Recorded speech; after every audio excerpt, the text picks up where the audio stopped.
Welcome student, this is your civics class 8, chapter 2.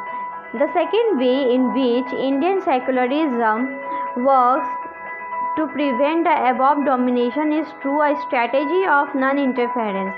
This means that in order to respect the sentiments of all religions and not interfere with religious practice, the state makes certain exceptions for particular religious communities.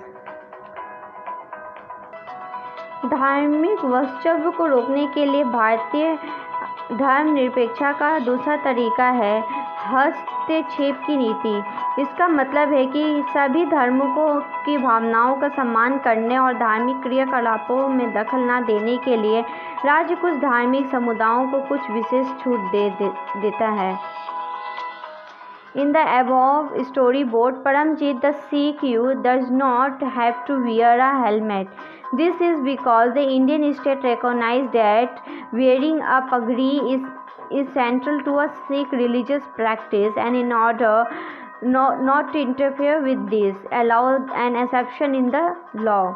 The third way in which Indian secularism works to prevent the domination listed earlier is through a strategy of intervention.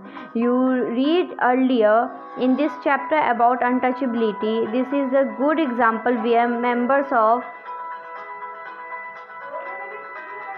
the same religion, upper caste Hindu, dominate other members, some low caste within it. धर्म वर्चस्व को रोकने के लिए भारतीय धर्मनिरपेक्षता का तीसरा तरीका हस्तक्षेप का तरीका है। इस अध्याय में पीछे आप छुआछूत के बारे में पढ़ चुके हैं। यह इस बात का उपयुक्त उदाहरण है कि किस तरह एक ही धर्म के लोग अपने ऊंची जाति के हिंदू अपने ही धर्म के अन्य सदस्य कुछ निचली जातियों को दबाते हैं। In order to prevent this religion-based exclusion and discrimination of lower caste, the Indian Constitution bans untouchability. In this instance, the state is intervening in religion in order to end a social practice that it believes discriminates and excludes, and that violates the fundamental rights of lower caste who are citizens of this country. Similarly, to ensure that laws relating to equal inheritance rights are respected, the state may have to intervene in the religion-based personal law of communities. धर्म के नाम पर अलग थलग करने और भेदभाव को रोकने के लिए भारतीय संविधान ने छुआछूत पर पाबंदी लगाई है।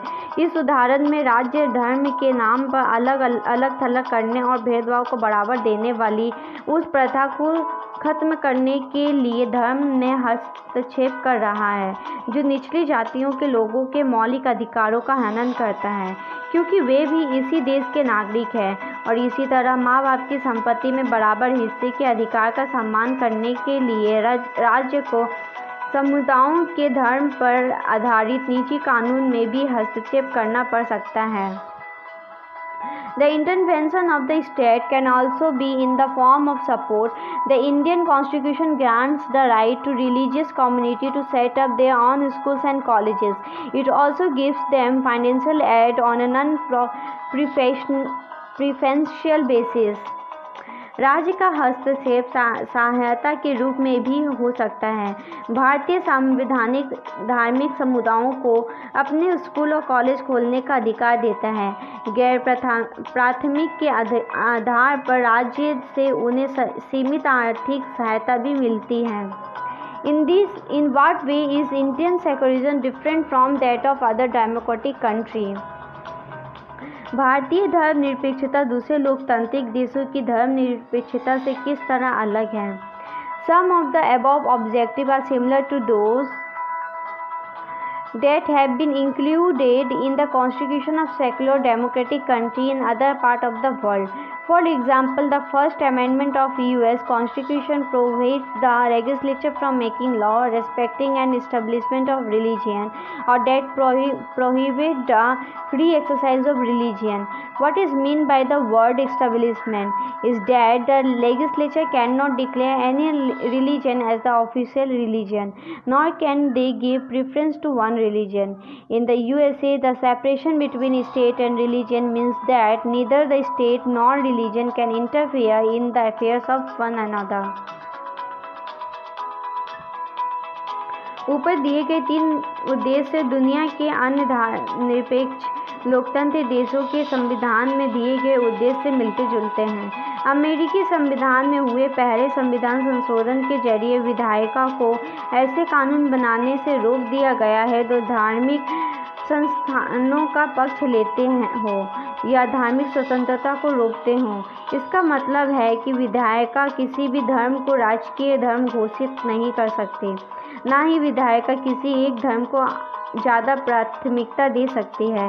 संयुक्त राष्ट्र अमेरिका में राज्य और धर्म के पृथक्करण का मतलब है कि राज्य और धर्म दोनों ही एक दूसरे के मामले में किसी तरह का दखल नहीं दे सकते। This is the end of this video. We will continue this chapter in next video. If you have any doubt, please let us know. We will try to clear your doubts in another video.